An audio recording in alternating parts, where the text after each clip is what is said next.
Assalamualaikum warahmatullahi wabarakatuh. Shalom. Kita dari kelompok Laba. Di sini kami akan menguraikan apa itu siklus manufaktur. Check it out.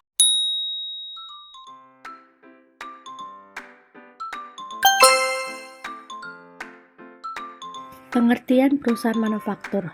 Perusahaan manufaktur adalah perusahaan yang aktivitasnya mengolah bahan baku menjadi produk jadi. Selain itu, kegiatan perusahaan manufaktur yaitu melakukan pembelian bahan baku, melakukan pengolahan bahan baku dengan menggunakan tenaga kerja dan biaya produk lainnya, sehingga pada akhir menghasilkan produk jadi yang akan disimpan dan dijual.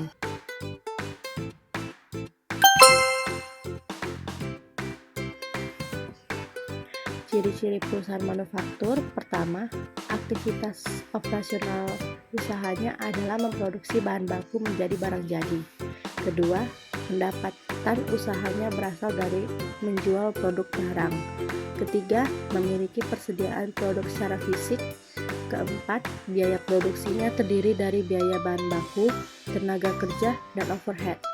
Kelima, melakukan perhitungan harga pokok produksi pada laporan keuangan laba rugi. Yang keenam, terdapat perhitungan harga pokok penjualan pada laporan keuangan laba rugi.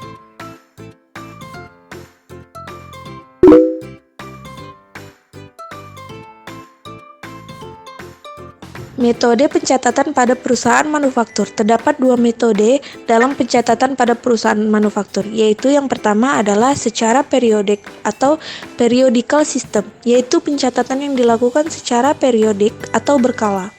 Yang kedua, sistem perpetual atau perpetual system, yaitu pencatatan yang dilakukan secara rutin atau terus-menerus.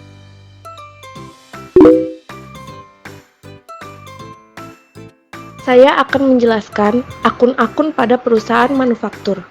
Ada 5 akun yang terdapat pada perusahaan manufaktur.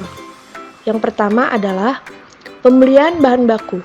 Pembelian bahan baku digunakan untuk mencatat transaksi pembelian bahan baku. Yang kedua, persediaan bahan baku.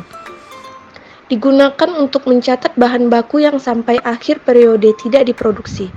Yang ketiga, persediaan barang dalam proses. Persediaan barang dalam proses digunakan untuk mencatat proses produksi yang kemungkinan tidak selesai sampai akhir periode dan akan dilanjutkan proses produksinya pada periode berikutnya. Yang keempat, persediaan barang jadi. Persediaan barang jadi digunakan untuk mencatat persediaan barang dalam proses awal periode yang akan dilanjutkan proses produksinya hingga terbentuk barang jadi. Barang jadi yang belum terjual sampai akhir periode, maka akan diakui sebagai persediaan barang jadi. Yang kelima, ikhtisar harga pokok produksi. Ikhtisar harga pokok produksi digunakan untuk menampung pembebanan semua biaya produksi sehingga pada akhir periode, semua biaya produksi akan dibebankan pada akun ikhtisar harga pokok produksi.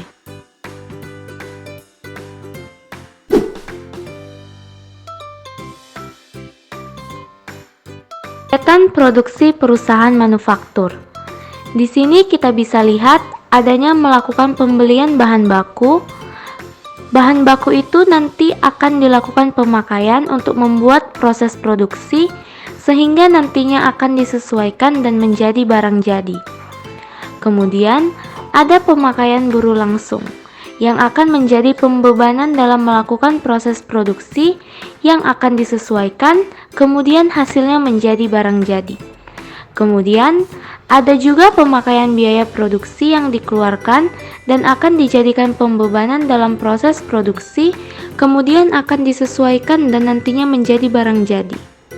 Jadi, ini adalah kegiatan produksi yang dilakukan pada perusahaan manufaktur. Jadi ada kegiatan pembelian bahan baku, pemakaian buruh langsung, dan pemakaian biaya-biaya produksi. Kemudian, sebagai seorang akuntan, kita harus tahu bagaimana pencatatan transaksi. Berikut adalah pencatatan transaksi bahan baku langsung. Di situ terdapat transaksi, metode yang digunakan baik itu periodik ataupun perpetual. Misalnya pada contoh transaksi Pembelian bahan baku secara tunai atau kredit. Pada metode periodik, di debit dibuat pembelian bahan baku dan pada kredit kas atau hutang. Itu tergantung pembelian. Apabila pembeliannya secara tunai maka ditulis kas pada kredit, namun apabila dibeli secara kredit maka ditulis hutang pada kredit. Sedangkan pada metode perpetual, di debit dibuat persediaan bahan baku dan pada kredit ditulis kas atau piutang. Kemudian pada transaksi return pembelian bahan baku secara tunai atau kredit, pada metode periodik debit kas atau piutang, pada kredit return pembelian bahan baku. Kemudian pada metode perpetual debit kas atau utang, pada kredit persediaan bahan baku. Pada transaksi pemakaian bahan baku, metode periodik tidak ada ditulis apa-apa, namun ketika menggunakan metode perpetual, debit barang dalam proses, pada kredit persediaan bahan baku. Dan untuk transaksi pembelian bahan yang dikirim, pada metode periodik juga tidak ada dituliskan apa-apa, namun apabila menggunakan metode perpetual, maka debit persediaan bahan baku, pada kredit dalam proses. Pencatatan transaksi bahan penolong. Apabila transaksi pembelian bahan baku penolong secara tunai atau kredit, pada metode periodik ditulis debit pembelian bahan penolong, pada kredit kas atau hutang. Pada metode perpetual, debit persediaan bahan penolong, pada kredit kas atau piutang. Pada transaksi return pembelian bahan penolong secara tunai atau kredit, pada metode periodik dituliskan debit kas atau utang, pada kredit return pembelian bahan penolong. Apabila menggunakan metode perpetual, debit kas atau utang, pada kredit persediaan bahan penolong. Untuk transaksi pemakaian bahan penolong, pada metode periodik tidak ditulis apa-apa, namun apabila menggunakan metode perpetual, debit biaya overhead pabrik, pada kredit persediaan bahan penolong. Untuk transaksi pengembalian bahan yang dikirim, metode periodik tidak ditulis apa-apa, sedangkan pada metode perpetual, debit persediaan barang penolong, pada kredit biaya overhead pabrik. Kemudian pada pencatatan transaksi barang dalam proses. Untuk transaksi pencatatan persediaan barang dalam proses, di metode periodik tidak dituliskan apa-apa, sedangkan pada metode perpetual dituliskan debit persediaan barang dalam proses, pada kredit barang dalam proses. Pencatatan transaksi barang jadi atau produk jadi. Penulisan transaksi pencatatan barang jadi pada metode periodik tidak dituliskan apa-apa, sedangkan pada metode perpetual dituliskan debit persediaan barang jadi, pada kredit barang dalam proses. Untuk transaksi pencatatan penjualan produk jadi, pada metode periodik dituliskan debit kas atau piutang, pada kredit penjualan. Pada metode perpetual dituliskan debit kas atau piutang, pada kredit penjualan, dan debit harga pokok penjualan, pada kredit persediaan barang dagang. Pencatatan transaksi tenaga kerja langsung. Untuk transaksi pencatatan gaji dan upah yang akan dibayarkan, pada metode periodik dituliskan debit beban gaji dan utang, pada kredit kas atau hutang gaji dan upah. Pada metode perpetual dituliskan debit gaji beban dan upah, pada kas atau utang gaji dan upah. Untuk transaksi pendistribusian gaji dan upah, pada metode periodik dituliskan debit upah langsung, debit beban upah tak langsung, debit beban penjualan, debit beban administrasi dan umum, pada kredit beban gaji dan upah. Pencatatan transaksi biaya overhead pabrik. Pada transaksi pencatatan biaya overhead pada metode periodik, debitnya biaya overhead pabrik, kreditnya bahan penolong, kreditnya utap tak langsung, kreditnya akumulasi penyusutan, kreditnya asuransi dibayar di muka, kreditnya biaya overhead lainnya. Pada metode perpetual, debitnya biaya overhead pabrik, kreditnya bahan penolong, kreditnya utap tak langsung, kreditnya akumulasi penyusutan, kreditnya asuransi dibayar di muka, kreditnya biaya overhead lainnya. Namun apabila transaksi menyangkut pendistribusian biaya overhead, pada metode periodik tidak dituliskan apa-apa, sedangkan pada metode perpetual dituliskan debitnya barang dalam proses dan kreditnya biaya overhead pabrik. Di sini saya akan menjelaskan atau menguraikan siklus akuntansi perusahaan manufaktur. Jadi jika kita lihat sebenarnya siklus akuntansi manufaktur tidak berbeda dengan siklus akuntansi dagang dan jasa. Kalau kita lihat urutannya sama saja, yaitu sama kegiatan, tetapi di dalam laporan keuangannya berbeda. Yang pertama, adanya bukti transaksi. Bukti transaksi ini sebagai bukti bahwasannya terjadi suatu kegiatan atau aktivitas yang ada di dalam perusahaan, baik itu pengeluaran uang kas atau penerimaan pemasukan uang kas, dan juga kegiatan lainnya berkaitan dengan keuangan. Nah, itu nanti harus memiliki bukti transaksinya. Dari bukti-bukti transaksi nantinya kita bisa menyusun namanya jurnal. Ada perusahaan menggunakan jurnal khusus dan ada juga perusahaan yang cuma memakai jurnal umum. Jadi tergantung kepada perusahaan kembali, apakah mau jurnal khusus atau cukup hanya jurnal umum saja. Kemudian setelah melakukan penjurnalan dari bukti transaksi yang sudah ada, maka nantinya akan memposting ke buku besar. Di dalam buku besar ini nantinya kita akan mengelompokkan akun-akun yang sejenis ke dalam buku besar. Jadi nanti kita akan tahu masing-masing saldo akhir akun-akun itu berapa saja. Nah, dari hasil saldo akhir masing-masing buku besar akun tersebut, maka kita akan pindahkan ke dalam neraca saldo. Jadi di neraca saldo nanti kita akan ketahui keseimbangan antara aktiva, pasiva, ekuitas, beban, dan pendapatan. Di sini nantinya kita akan menyusun neraca saldo dan melakukan jurnal penyesuaian. Jurnal penyesuaian berfungsi untuk menyesuaikan beberapa transaksi yang mungkin sebelumnya ada yang perlu disesuaikan. Setelah itu,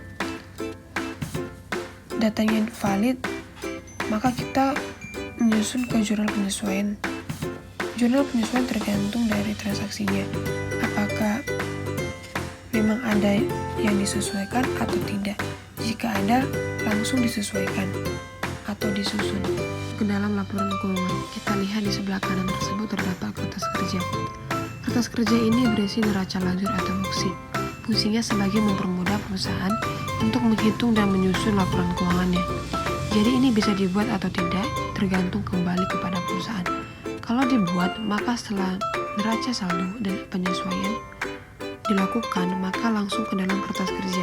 Nah, dari kertas kerja ini nantinya kita bisa membuat laporan keuangan yang terdiri dari laporan biaya produksi, laporan laba rugi, laporan perubahan ekuitas, laporan posisi keuangan, serta pencatatan arus kas.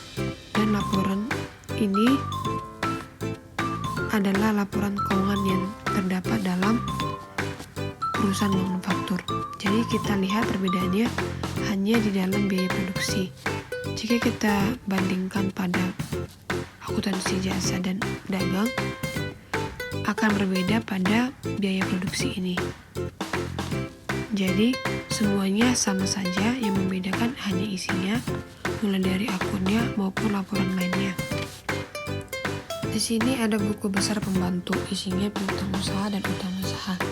Setelah itu dilakukannya daftar saldo, yang dimana contohnya misalnya konsumen melakukan piutang, maka kita melakukan buku besar pembantu, serta sama saja kegiatan utang usaha terhadap orang lain, kita melakukan buku besar pembantu.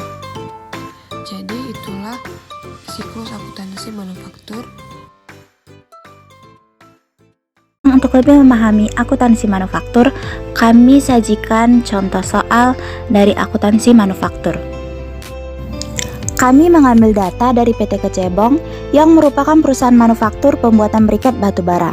Briket batubara ini memiliki bahan baku yang terdiri atas batubara, tanah liat, dan juga tapioka. Pada awal bulan Januari 2022, akuntan perusahaan PT Kecebong memberikan sajian laporan posisi keuangan saldo yang merupakan saldo awal dari transaksi yang terjadi, yaitu kas 10 juta, bank 100 juta, piutang usaha 200 juta, dan sebagainya.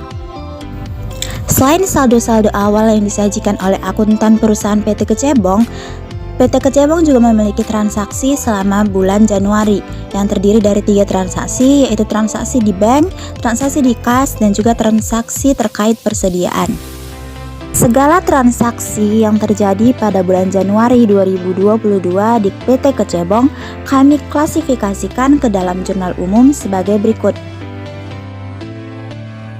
Selain jurnal umum, siklus akuntansi manufaktur selanjutnya ialah buku besar. Berikut kami sajikan buku besar PT Kecebong pada per 31 Desember 2022. Selanjutnya, setelah kami posting ke buku besar, setelah itu kami mempostingnya ke neraca saldo sebagai siklus akuntansi manufaktur berikutnya. Dari transaksi neraca saldo ini dapat kita simpulkan bahwa PT Kecebong memiliki transaksi dengan debit sejumlah 1.339.750.000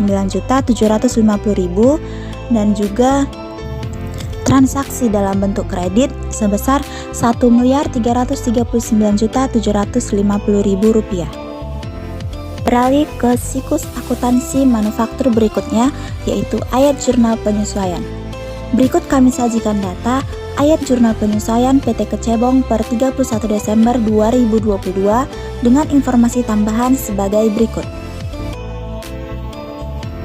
Dari informasi transaksi yang sudah ada sebelumnya, beserta dengan informasi transaksi tambahan yang diberikan, PT Kecebong memperoleh transaksi pada akun debit sebesar Rp392.911.875 dan pada akun kredit sebesar Rp392.911.875.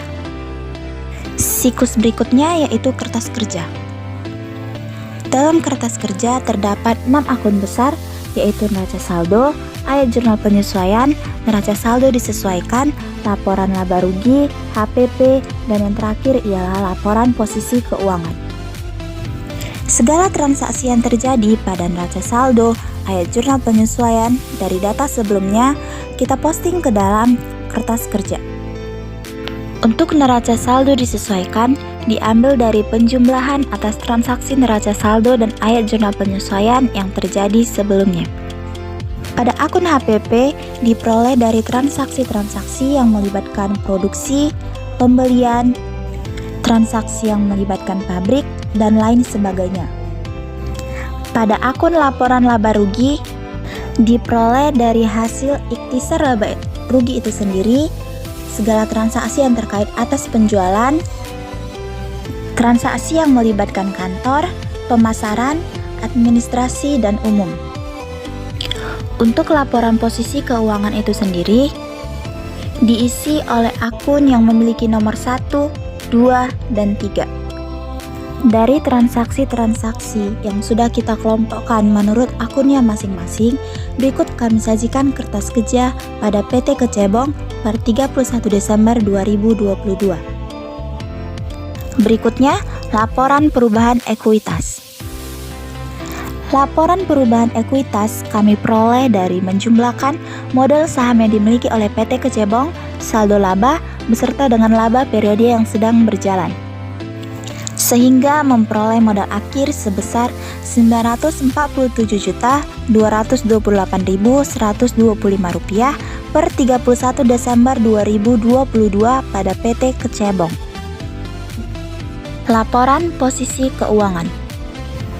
Laporan posisi keuangan diperoleh dari menjumlahkan aktiva dari transaksi yang berlaku, baik itu aktiva lancar ataupun aktiva tetap. Begitu juga dengan kewajiban dan ekuitas yang terjadi, sehingga memperoleh transaksi sebesar 1.075.678.125 rupiah.